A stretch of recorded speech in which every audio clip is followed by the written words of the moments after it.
Ok, amado, el Señor les bendiga. Es un gozo verles a todos nuevamente. Estamos agradecidos con Dios que nos permite estar nuevamente congregados en este lugar.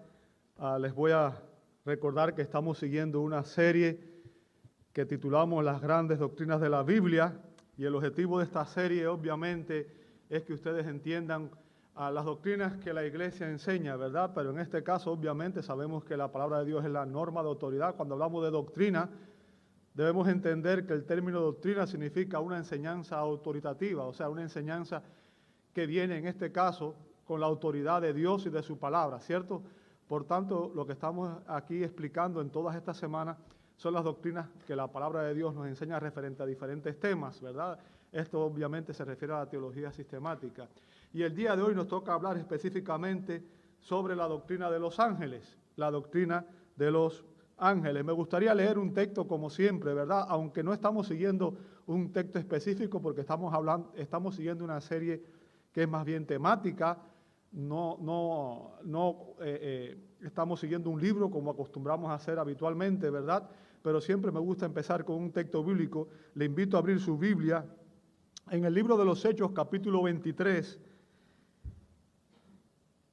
Hechos 23, 6 al 8. Abre su Biblia, por favor, y cuando encuentre el texto, le voy a rogar que se ponga de pie en reverencia a Dios, ¿verdad? Hechos 23, 6 al 8.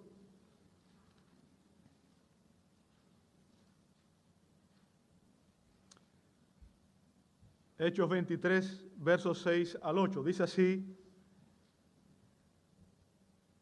la Sagrada Escritura. Entonces Pablo, dándose cuenta de que una parte eran saduceos y otras fariseos, alzó la voz en el concilio: hermanos, yo soy fariseo, hijo de fariseos. Se me juzga a causa de la esperanza de la resurrección de los muertos. Cuando dijo esto, se produjo un altercado entre los fariseos y los saduceos, y la asamblea se dividió. Porque los saduceos dicen que no hay resurrección, ni ángel, ni espíritu, pero los fariseos creen todo esto. Nuestro Dios, una vez más venimos ante tu bendita presencia, rogando en esta hora el auxilio de tu Espíritu Santo y pidiendo que Él sea el Maestro que nos guíe a toda verdad. Lo pedimos en el nombre de Jesús. Amén, amén y amén. Gracias, hermanos. Pueden tomar sus asientos. Vivimos en una cultura que niega lo sobrenatural. Una cultura que niega lo sobrenatural. Muchas personas rechazan la existencia de los ángeles, pero al mismo tiempo es significativo que usted ve series y películas donde se habla de ángeles y la obra que ellos hacen en esta tierra, ¿verdad? Y eso parece una contradicción, pero no solo los incrédulos rechazan la existencia de los ángeles. Tristemente, dentro del ala de la iglesia liberal, o sea, los liberales dentro de la iglesia también han negado la existencia de los seres angelicales. Déjeme decirle, tanto la Sagrada Escritura, tanto la Biblia como palabra de Dios, como nuestro Señor Jesucristo, enseñaron sobre los ángeles como seres reales que existen, ¿verdad?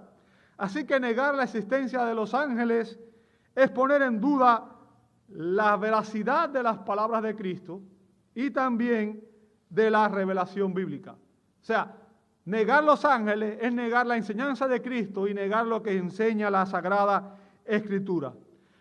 Obviamente, dentro del área de la teología, si hay un área de teología que es descuidada, es precisamente esta, la angelología, que es el estudio de los ángeles. ¿Qué enseña la Biblia referente a los ángeles?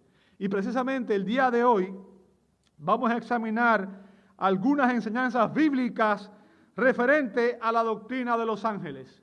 Algunas enseñanzas bíblicas referente a la doctrina de los ángeles.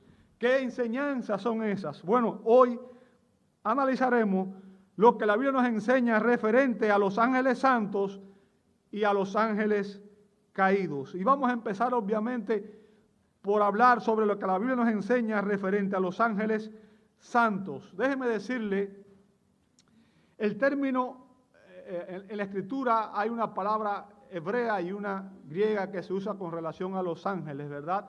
El término malach y el término ángelos se pueden traducir al mismo tiempo como mensajero, enviado o embajador. Mensajero, enviado o embajador.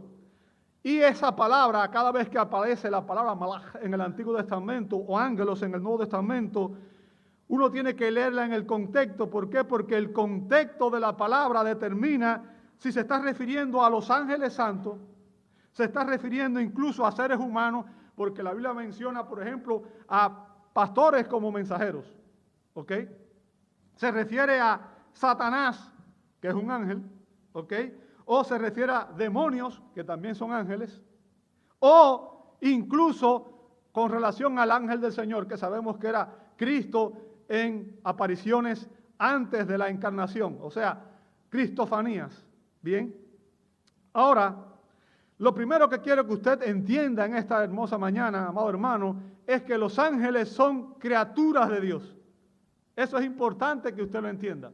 Los ángeles son seres creados. Usted puede ver, por ejemplo, en Juan 1:3, la Biblia dice que todo lo que existe fue creado ¿por quién? Por Cristo, ¿verdad? Cristo fue el creador de todo lo que existe.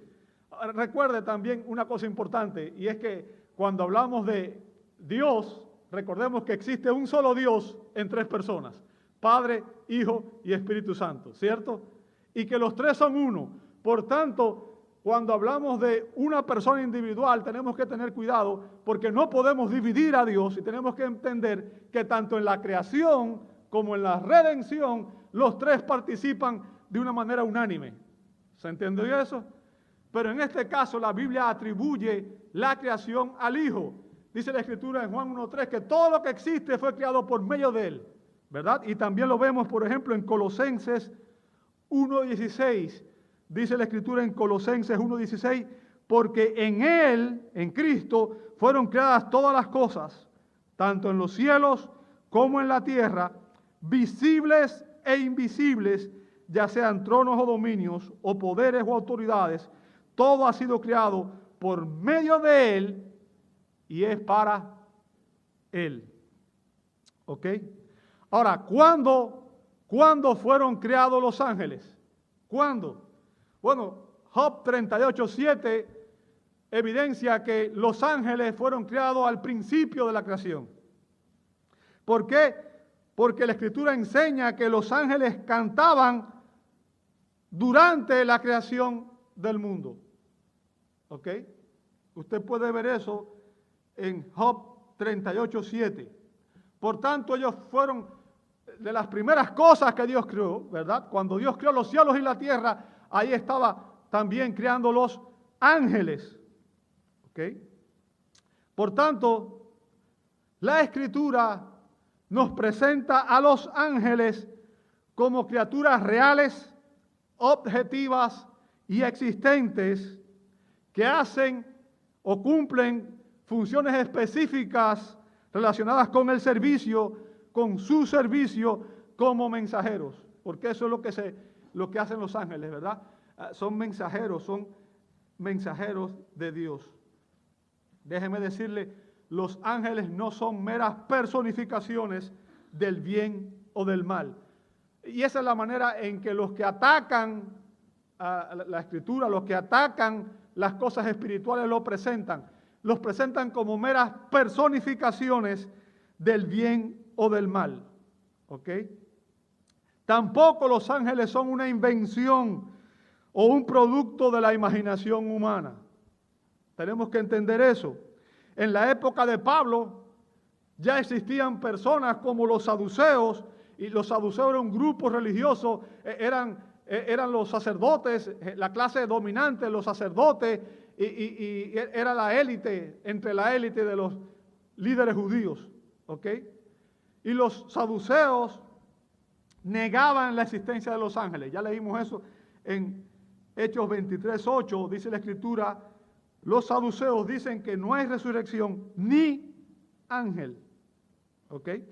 Ahora, sin embargo, la Escritura enseña que existen ángeles. De hecho, la Escritura nos dice que los ángeles son seres espirituales y personales. Escuche esos términos, por favor. Seres espirituales y personales. Ahora, ¿a qué me refiero cuando digo que son seres espirituales? Cuando la Biblia se refiere a que los ángeles son seres espirituales, se refiere a que son inmateriales e incorpóreos. O sea, no tienen un cuerpo físico como el suyo y como el mío. Los ángeles no tienen género. ¿Ok? No tienen género. Y usted sabe, cuando hablo de género me refiero, en la creación Dios creó a los hombres y tenemos dos géneros, masculino y femenino, ¿verdad? No hay más, hay dos, masculino y femenino. Pero los ángeles no tienen género. Pero siempre que aparecieron en angelofanías, tanto en el Antiguo Testamento como en el Nuevo Testamento, vemos que la Escritura enseña que los ángeles adoptaron forma de hombre. Usted puede ver eso, por ejemplo, en muchos pasajes como Génesis 18:2, Daniel 10:16, 18, Marcos 16:5, ¿verdad?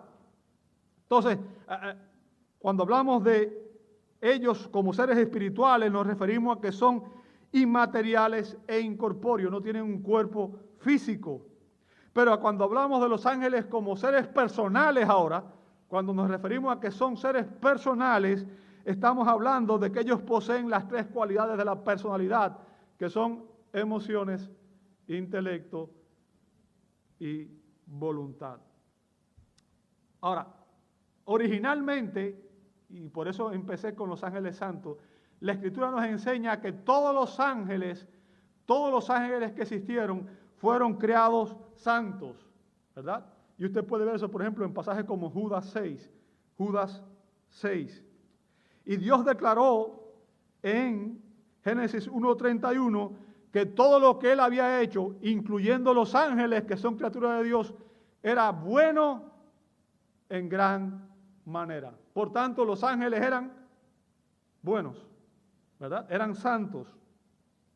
Ahora, yo quiero que usted entienda, aún después de que Satanás arrastrara a una tercera parte de los ángeles, escuchó bien, una tercera parte de los ángeles y cayeran en pecado, usted puede ver esa cantidad en Apocalipsis 12:4, ok, ahí dice que Satanás arrastró una tercera parte de los ángeles, por tanto hay una tercera parte de los ángeles que cayeron en pecado y se convirtieron en demonios, ok.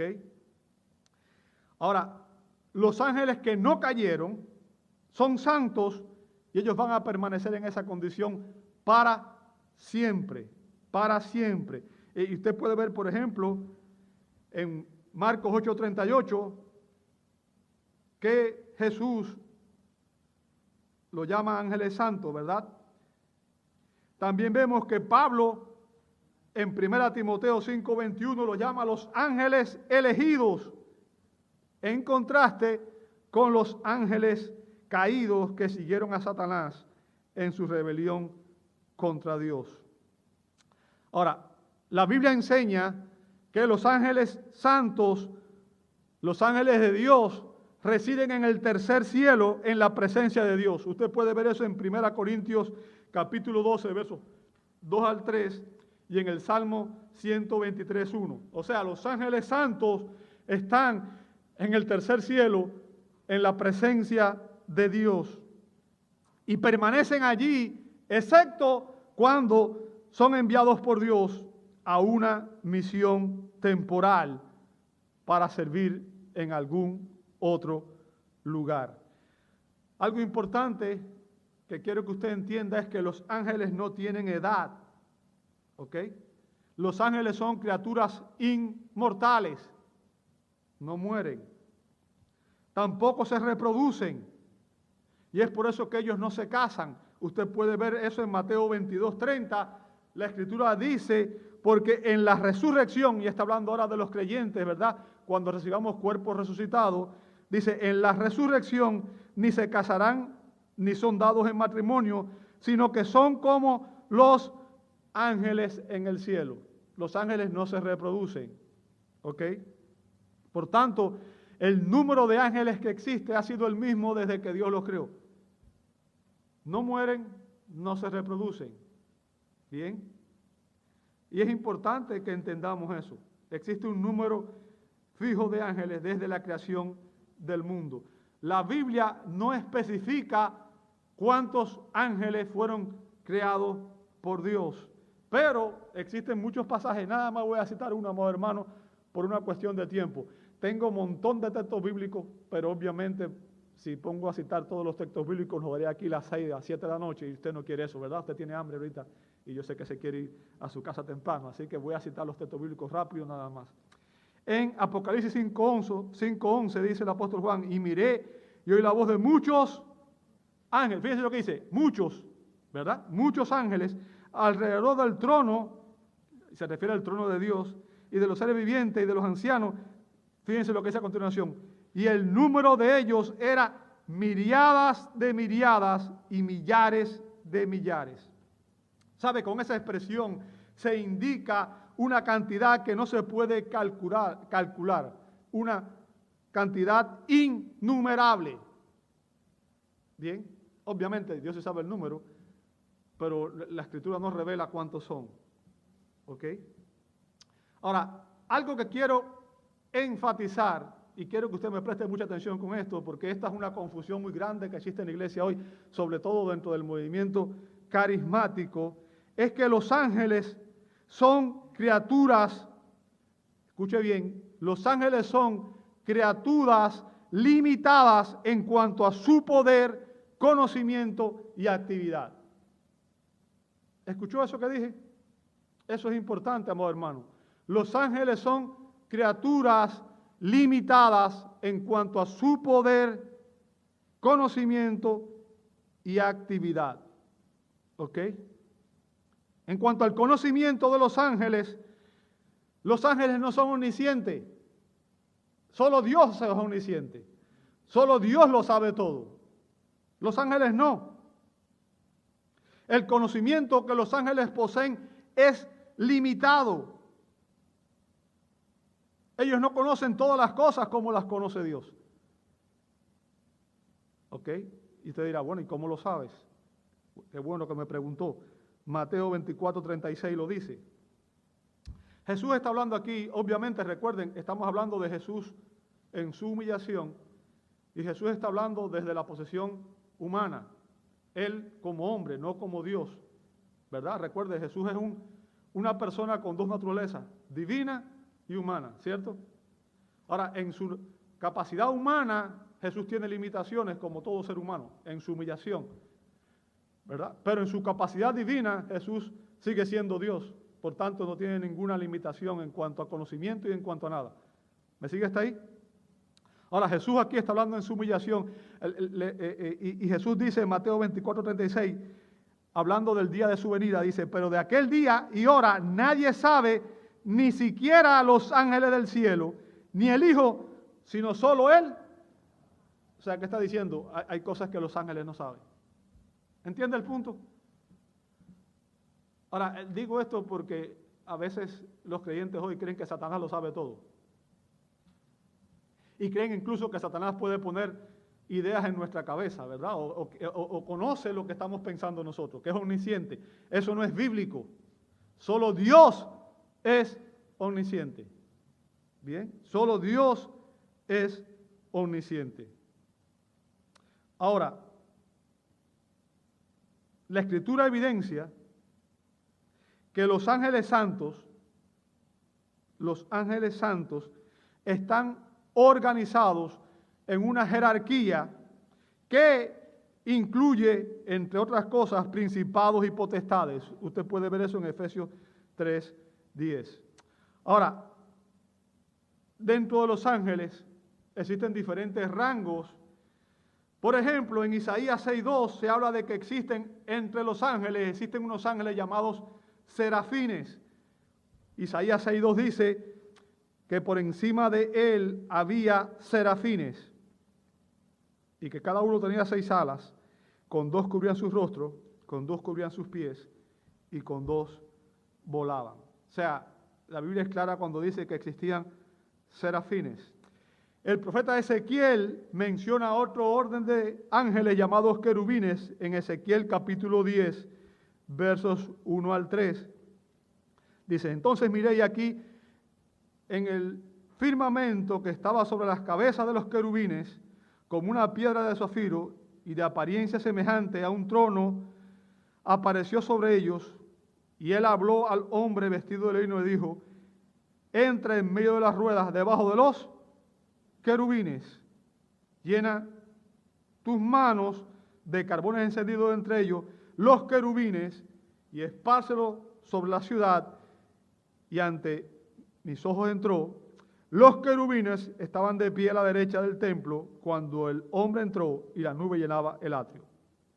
O sea, existen rangos dentro de los ángeles, tanto de los ángeles santos como de los ángeles caídos, ¿verdad? Y la Escritura solamente menciona a 2 ángeles por nombre.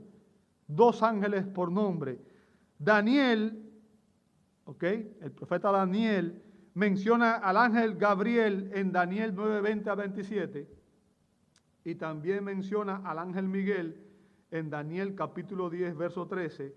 Y en Daniel capítulo 12, verso 1. En el Antiguo Testamento se habla de Miguel, y Miguel aparece como el ángel que guardaba a Israel. El ángel que guardaba a Israel. Usted puede ver eso en Daniel 10:21 y en Daniel 12:1. O sea, Daniel era el encargado de la protección de la nación de Israel. Entre los ministerios que la Biblia le atribuye a los ángeles santos están adorar a Dios y alabar a Dios. Usted puede ver eso en Job 38:7, Salmo 148, verso 2, Isaías capítulo 6, versos 1 al 4, Apocalipsis 4, 6 al 11. También los ángeles sirven a Dios. Puede verlo en el Salmo 103, versos 20 y 21, en Hebreos 1, 7. Déjeme decirle, el Señor incluso usó ángeles para transmitir su ley a través de Moisés. Usted puede ver eso en Hechos 7:38, Hechos 7:53, Gálatas capítulo 3, verso 19 y Hebreos capítulo 2, verso 2. Dios usó ángeles como a Gabriel para transmitir mensajes, por ejemplo, a Daniel en el Antiguo Testamento. Usted puede ver eso en Daniel 8:16, en Daniel 9:21, ¿verdad? Dios envió a Gabriel a transmitirle un mensaje a Zacarías en Lucas capítulo 1, verso 19, y un mensaje también a María cuando era la anunciación del nacimiento de Jesús en Lucas 1:26. Además de eso, los ángeles estuvieron involucrados en todo lo que fue el nacimiento, la vida y la resurrección y la ascensión de nuestro Señor Jesucristo. Usted sabe que ángeles anunciaron su venida, ángeles le sirvieron al Señor durante todo su ministerio, ángeles estuvieron cuando su resurrección e incluso cuando su ascensión. Y la Biblia nos enseña incluso que los ángeles serán instrumentales cuando Dios juzgue a la humanidad. Usted puede ver eso en Apocalipsis capítulo 7, verso 1 y capítulo 8, verso 2. Ahora, esto que hemos visto hasta aquí, amado hermano, es mayoritariamente en relación a los ángeles santos. Y quiero decir, y con esto voy a terminar esta parte, es que los ángeles santos no van a enfrentar ningún juicio porque ellos nunca pecaron, nunca pecarán. Bien, por tanto, no van a ser juzgados. Y eso es lo que hemos examinado aquí, las enseñanzas referentes a los ángeles santos. Ahora quiero que analicemos las enseñanzas referentes a los ángeles caídos. ¿Ok?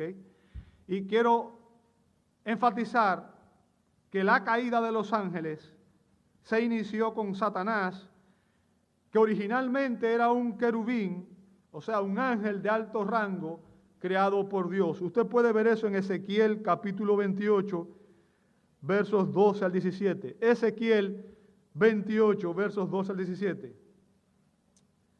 Así dice el Señor Dios. Escuche las palabras que dice este texto, porque son extraordinarias, ¿verdad?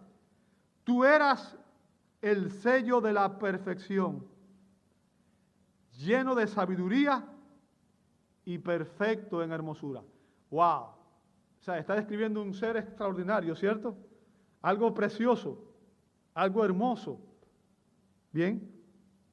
En el Edén estabas, en el huerto de Dios. Toda piedra preciosa era tu vestidura. El rubí, el topacio y el diamante, el berilio, el ónice y el jaspe, el zafiro, la turquesa y la esmeralda, y el oro, la hechura de tus engastes y de tus encajes estaban en ti. El día, ahora nuevamente, note ahí lo que dice, el día en que fuiste, ¿qué cosa? Creado. O sea, recuerde, es una criatura. Una criatura. Y como toda criatura tiene limitaciones, ¿verdad? Sin embargo, esta es una criatura. Note toda la descripción que se da. O sea, todo lo que se menciona son piedras preciosas, cosas, ¿verdad? Que tienen un valor extraordinario. Se está hablando de un ser extraordinario, hermoso, precioso. Cuando Dios lo creó era un ser extraordinario. ¿Entiende eso? El día que fuiste criado, fueron preparados. Verso 14 dice, tú, nota lo que dice a continuación, querubín protector. ¿Lo veis conmigo? Es importante que, o sea, se está hablando de un ángel de alto rango, un querubín protector de alas desplegadas. Yo, dice el Señor, te puse allí. Estabas en el santo monte de Dios, andabas en medio de las piedras de fuego. Note lo que dice a continuación en el verso 15. Perfecto eras en tus caminos desde el día, y nuevamente se repite, desde el día en que fuiste creado. Hasta que, y aquí encontramos la descripción que la Biblia hace del primer pecado que invadió el mundo, la creación, ¿verdad?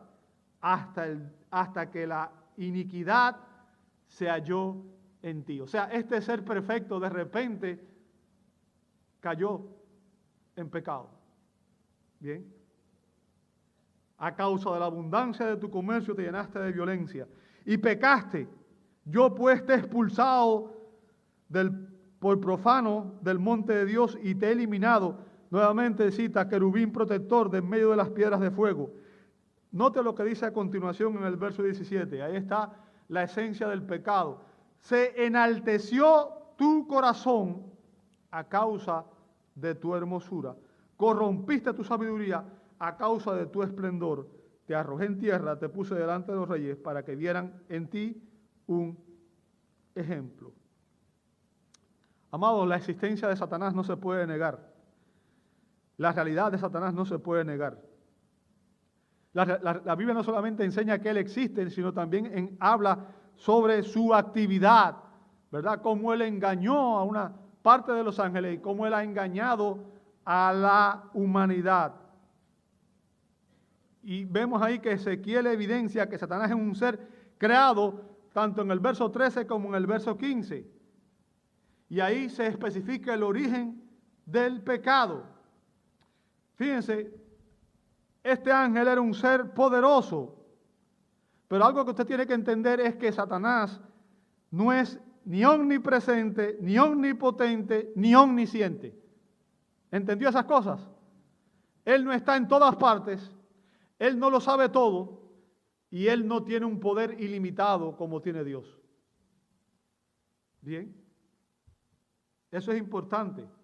Solo Dios tiene esas cualidades. Como criatura, a pesar de que Él es muy poderoso, tiene limitaciones. Tiene limitaciones como toda otra criatura. Y como toda criatura, escuche bien lo que voy a decir porque tristemente mucha gente no entiende esto. Y como criatura tiene que darle cuentas a Dios y está bajo el control de Dios.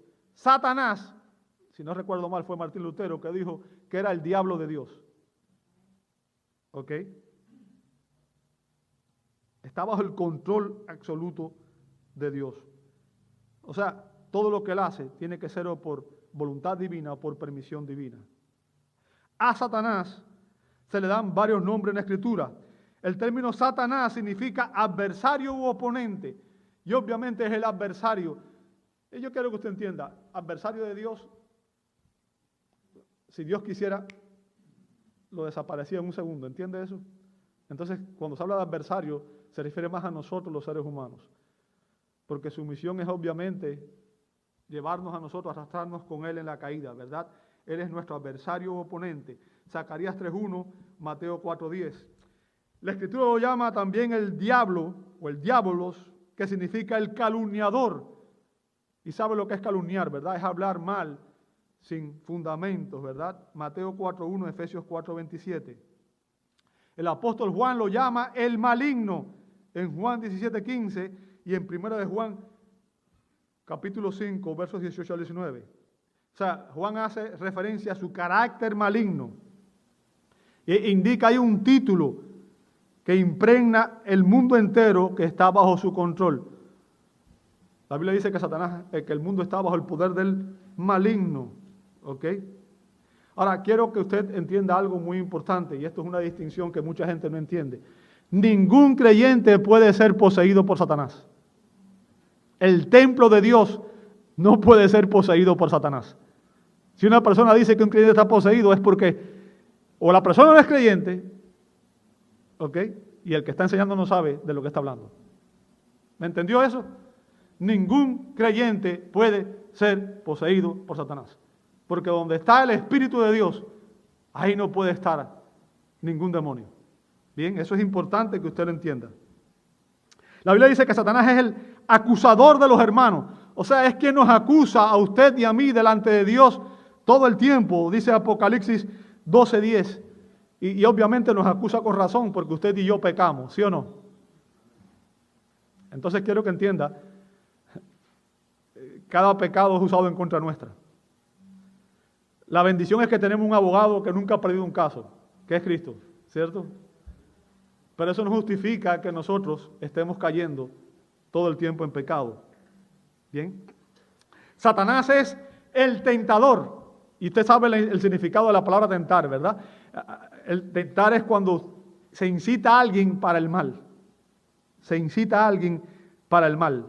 Satanás es descrito como el tentador en Mateo 4.3 y en 1 Tesalonicenses capítulo 3, verso 5. Y obviamente sabemos que esa ha sido su obra desde el primer encuentro que él tuvo con Eva, ¿verdad? En Génesis capítulo 3, verso 1. Él lo que hizo fue tentar a Eva. Tentar a Eva. Y la Escritura nos enseña, amado hermano, para que usted entienda la condición del ambiente o del mundo en el cual vivimos. Si usted cree que el mundo en el que vivimos es un mundo neutral y que todo está bien y que usted puede vivir como usted quiera y que usted puede ser neutral, ¿verdad? Y no comprometerse en esta batalla espiritual. Si usted cree eso, usted no entiende lo que enseña la Escritura. ¿Por qué? Porque, ¿sabe? La Biblia nos dice que Satanás es el príncipe de este mundo. Juan 12:31. Él es el Dios de este siglo, segundo a los Corintios 4:4. O sea, y cuando hablo de Dios aquí, hablo con Dios con D minúscula. Se refiere a que Él controla a las personas que están sin Cristo, ¿verdad? Él es el príncipe de la potestad del aire, dice Efesios 2:2. Y el espíritu que ahora opera en los hijos de desobediencia. O sea, quiero que entienda que la humanidad, desde el momento que Eva cayó bajo el control de Satanás. Y aunque usted no lo vea, toda persona que está sin Cristo está bajo ese control, bajo ese dominio. ¿Y cómo lo hace? A través de las filosofías, las religiones. Toda religión que existe, que no es el cristianismo genuino, tiene un origen satánico. ¿Entiende eso? Y todas estas filosofías que hay de la teoría crítica de la raza, de la ideología de género, todo eso tiene un origen satánico. Si usted no lo entiende, usted no entiende lo que es la Escritura. Estamos batallando. Es una batalla entre la verdad y la falsedad. ¿Ok? Y todos estos nombres y designaciones de Satanás no solo afirman que él existe, sino también indican que es una realidad que está operando en este mundo. Sabemos que la Biblia nos dice que Él es una criatura poderosa e inteligente, a la que nosotros como creyentes, y estoy hablando ahora a los creyentes, no a los incrédulos, porque los incrédulos no saben, ¿verdad? Nunca debemos subestimar al enemigo. Otro pasaje que nos da detalles de su caída, ya con este es el último que voy a citar en cuanto a esto, es Isaías 14, 11 al 15. Isaías 14, 11 al 15 dice, pero como has caído del cielo, nuevamente, note cómo lo llaman aquí, lucero de la mañana, hijo de la aurora, has sido derribado por tierra, tú que debilitabas a las naciones. Pero tú dijiste en tu corazón, subiré al cielo por encima de las estrellas de Dios, levantaré mi trono. ¿Ok? Y eso es importante porque yo quiero que usted entienda, en el cielo hay un solo trono, y es el trono de Dios, porque Él reina. ¿Ok? Levantaré mi trono y me sentaré en el monte de la asamblea en el extremo del norte. Subiré sobre las alturas de las nubes, me haré, y escuche, ahí está la arrogancia, ¿verdad? Me haré semejante al Altísimo. Ahí vemos en qué consistió su pecado. El orgullo, el creerse superior, el pensar que él podía usurpar el lugar de Dios. ¿Ok? El orgullo, amado hermano, es la base de todo pecado. Y nosotros somos orgullosos por naturaleza, ¿sí o no? Nos cuesta humillarnos, nos cuesta tomar las cosas de una manera humilde. El pecado se originó en un acto de libre albedrío en el cual la criatura, a propósito y de manera responsable y entendiendo lo que hacía, y estoy hablando obviamente de Satanás, escogió corromper su carácter santo, ¿verdad? El carácter con que Dios lo había dotado en su creación.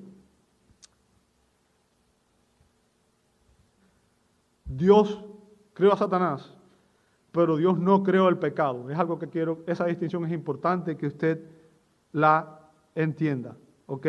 Dios no es la causa del pecado de Satanás. Sin embargo, y esto sí quiero que usted entienda, porque esto es la base de todo lo demás. La persona que no entiende esto no entiende la Escritura. El mal existe porque Dios lo permitió así. Y Dios decidió para su propia gloria permitir que el mal existiera. ¿Entiende eso? En su soberanía, si Dios no quisiera que existiera el mal, Dios hubiera acabado con Satanás, con los demonios y con nosotros. Y todo se acabó. Entonces, si el mal existe es porque Dios lo permite. Porque Dios es soberano, solo Él lo es. Bien. Ahora, las criaturas responsables tendrán que dar cuenta del mal delante de Dios. ¿Ok? Las Escrituras evidencian que los ángeles caídos también están organizados en una jerarquía. Usted ve en Efesios capítulo 6, Efesios 6:12 dice el apóstol Pablo, porque nuestra lucha, y está hablando a los cristianos, ¿cierto? Y recuerde, la batalla aquí no es entre Dios y Satanás, la batalla es entre Satanás y nosotros, porque Satanás no puede contender con Dios. ¿Bien? Porque nuestra lucha, la nuestra, no es contra sangre y carne, o sea, la batalla nuestra, amado hermano, no es contra ese jefe tuyo en el trabajo que es insoportable, ¿verdad? No es contra personas que a veces actúan de manera irracional, ¿cierto?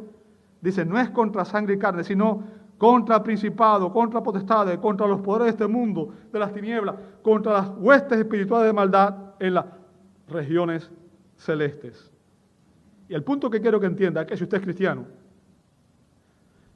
cristiano, usted está involucrado en un conflicto espiritual contra Satanás y sus huestes, ¿verdad? Y las armas que ellos tienen son la tentación, la seducción y el engaño. La tentación, la seducción y el engaño. ¿Sabe? Satanás es un ser limitado, no lo sabe todo, los demonios tampoco, pero créame, un ser que tiene miles de años de existencia, observando la humanidad, obviamente ha aprendido a conocer las debilidades de los hombres, ¿cierto? Y tiene herramientas que le permiten saber cuáles son las debilidades. A la persona que tiene debilidad por el alcohol, lo va a poner en situaciones en que obviamente el alcohol esté presente porque esa es su debilidad. A aquellos que tienen debilidad en el área sexual, lo va a poner en circunstancias en las cuales esa tentación va a estar presente. Y déjenme decirle, las tentaciones están presentes hoy de maneras insospechadas, porque ya hoy, por ejemplo, para caer en pecado de adulterio no hace falta estar con una mujer. Usted puede, por ejemplo, simplemente entrar en un computador o un teléfono y de ahí usted puede ver cosas que no debía ver. ¿Ok? Ahora, quiero aclarar algo, porque acabo de decir algo, ¿verdad? En un teléfono usted puede ver algo que no debía ver. Pero el teléfono no es ni bueno ni malo. El teléfono no es el arma del diablo. ¿Entiende eso? Y digo esto porque hay creyentes hoy que debido al desconocimiento de esta doctrina, ven un demonio detrás de cada objeto, ¿verdad? El televisor es la caja del diablo y el teléfono es la caja del diablo. Yo quiero que usted entienda, ni el televisor es del diablo, ni el teléfono es del diablo. Tanto el televisor como el teléfono, usted puede usarlo para glorificar a Dios o para exaltar al diablo. Pero es usted el que escoge. Porque al final de cuentas yo quiero que usted entienda, el diablo no obliga a ningún creyente a pecar. Santiago dice claramente que pecamos cuando nuestra propia concupiscencia decidimos desobedecer a Dios. Así que el culpable del pecado en última instancia no es el diablo, no es el mundo, es usted. Y soy yo. ¿Entiende eso? Yo peco cuando a mí, en mi carne, me da deseo de pecar. O cuando yo decido desobedecer a Dios por rebelde. No porque nadie me obliga a hacerlo. ¿Entiende el punto? Muchos creyentes ven un demonio detrás de cada objeto y circunstancia, ¿verdad? Y es por eso que usted va a ver hoy en muchas iglesias que están enseñando lo que se conoce como la práctica de la guerra espiritual. ¿Ha oído hablar de eso, verdad? La práctica de la guerra espiritual. Y lo hacen con intenciones, con buenas intenciones, ¿ok? Pero las prácticas son muchas veces antibíblicas y no son eficaces para avanzar el reino de Cristo. ¿A qué me refiero? Vamos a leer dos textos y voy a pasar esto rápido, no voy a dedicar mucho tiempo porque el tiempo se va volando los domingos, no sé por qué cuando estoy predicando alguien me roba el tiempo, tengo que ver quién es el culpable, ¿verdad? Judas 8 al 10, Judas 8 al 10, hice un chiste, ¿ok? Por si acaso, no vayan a pensar que estoy... Judas 8 dice, no obstante, de la misma manera, también estos hombres, note que está hablando de hombres y está hablando de falsos maestros, ¿verdad? Soñando, mancillan la carne, rechazan la autoridad y blasfeman de las majestades angelicales. ¿Lo ve conmigo? Está hablando de que hay hombres que blasfeman de las majestades angelicales. Pero cuando el arcángel Miguel, escuche esto, y él usa una ilustración, cuando el arcángel Miguel, recuerda que dijimos que el arcángel Miguel es un ángel de alto rango y que era el protector de Israel. ¿Recuerdan el Antiguo Testamento? ¿Me siguió hasta ahí? Contendía ¿con quién? Con el diablo y disputaba acerca del cuerpo de Moisés. Fíjense lo que dice, ni siquiera el arcángel Miguel se atrevió a proferir juicio de maldición contra el diablo, sino que él dijo, el Señor te reprenda. ¿Ok? Ahora, note lo que dice a continuación Judas. Mas esto, hablando de los falsos maestros, mas estos blasfeman las cosas que no entienden. Y las cosas que como animales irracionales conocen por instinto, pero estas cosas son, por estas cosas, perdón, son ellos destruidos. Ahora, el segundo texto que voy a leer, 2 de Pedro 2, 9 al 12, dice, el Señor entonces sabe rescatar de tentación o prueba a los piadosos y reservar a los injustos bajo castigo para el día del juicio, especialmente a los que andan tras la carne en sus deseos corrompidos, y escuche lo que está hablando ahí de las personas que están en esa condición, ¿verdad? Y desprecian la autoridad, atrevidos y obstinados, note lo que dice a continuación, no tiemblan cuando blasfeman de las majestades angelicales. Y cuando los ángeles, que son mayores en fuerza y en potencia, no pronuncian juicio injurioso contra ellos delante del Señor. Pero estos, como animales irracionales, nacidos como criaturas de instinto para ser capturados y destruidos, blasfeman de lo que ignoran, serán también destruidos con la destrucción de estas criaturas. Ok, el punto que quiero que usted entienda es que estos dos versos evidencian cómo nosotros debemos tratar con Satanás y los demonios. ¿Ok?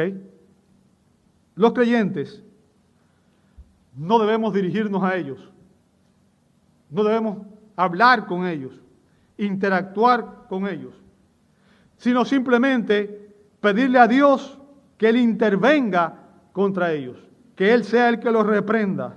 ¿Ok? En lugar de maldecir personalmente a Satanás, Judas nos dice que Miguel recurrió, obviamente, y es lo que debemos hacer usted y yo, al poder supremo y soberano de Dios.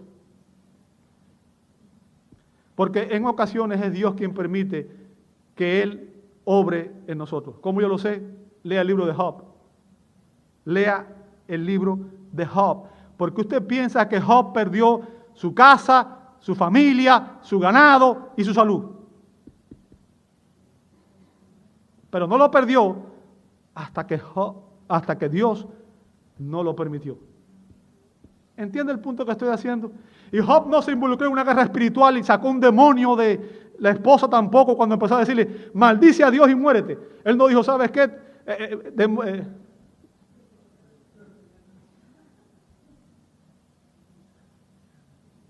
Job sabía que hay una sola persona que es soberana en el mundo, que es Dios. Y aun cuando el enemigo nos ataque, como dice Martín Lutero en ese precioso himno, ¿verdad? Castillo fuerte nuestro Dios.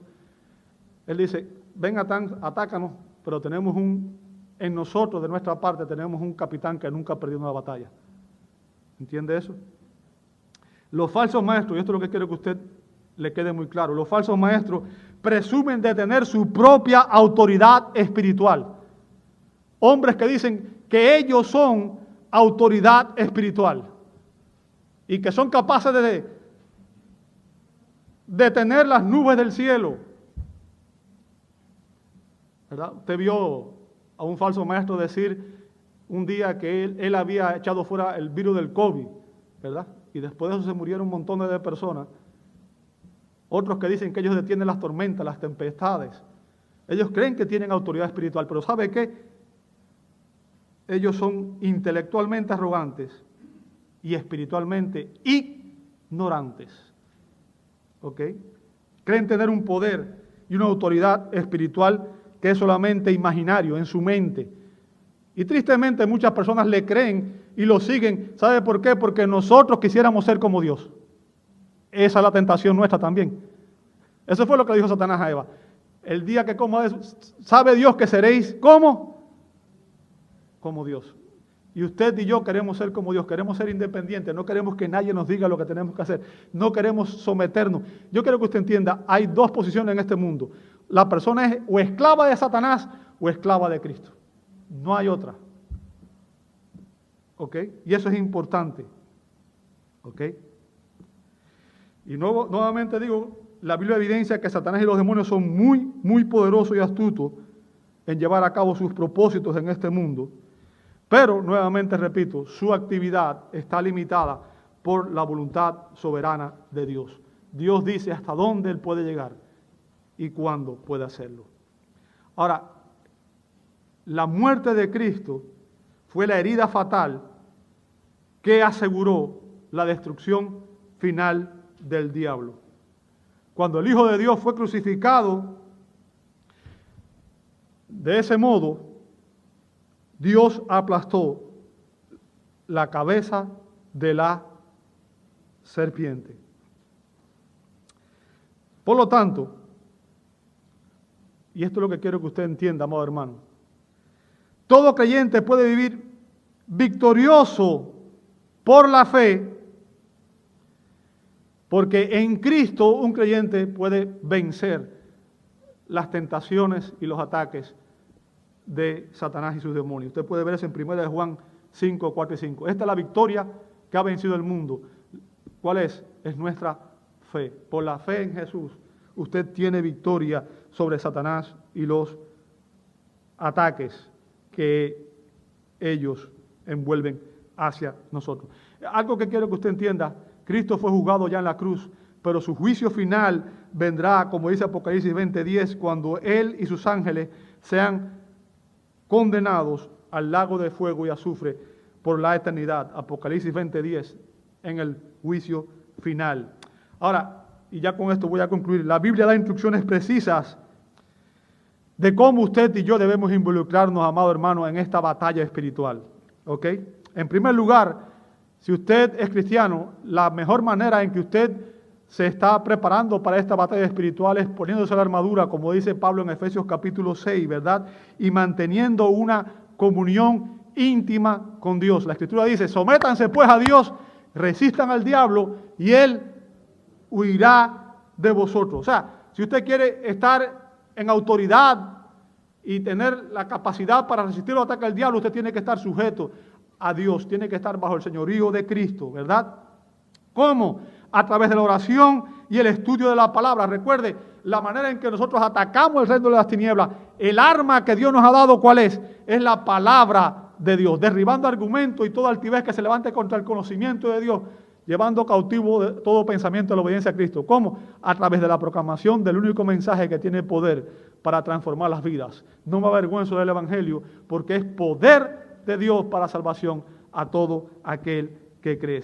Debemos mantener una comunión íntima con Dios a través de la oración y el estudio de la palabra. Debemos proclamar su palabra. Debemos pedirle a Dios que en su gracia nos capacite para mortificar y abandonar el pecado que hay en nosotros. Y de esa manera debemos vencer toda tentación por la fe mediante vidas espirituales que den fruto y proclamen la verdad del Evangelio de Cristo. Amado hermano, en Cristo usted tiene victoria sobre el pecado, Satanás y el mundo, por su palabra y mediante su Espíritu. Te invito a orar. Señor, damos gracias por tu palabra, porque en ella tú nos enseñas la verdad referente a este precioso tema, Señor. Ayúdanos a entenderla. Ayúdanos a discernir todas estas cosas, Señor. Y permite que como hijos tuyos podamos entender lo que realmente enseña tu palabra, distinguirlo de aquellas cosas, Señor, que muchas veces hemos llegado a aprender a causa de doctrinas equivocadas. Padre, pedimos que como hijos tuyos podamos entender de que en Cristo tenemos victoria sobre el pecado, la carne y el mundo. Pero no es nuestra fuerza, sino, Señor, cuando nos sometemos a ti y cuando somos llenos de tu Espíritu y cuando obedecemos tu palabra. Ayúdanos a examinarnos nosotros mismos, Señor. Ayúdanos a que nuestra mente sea renovada en tu palabra para que podamos tener la mente de Cristo.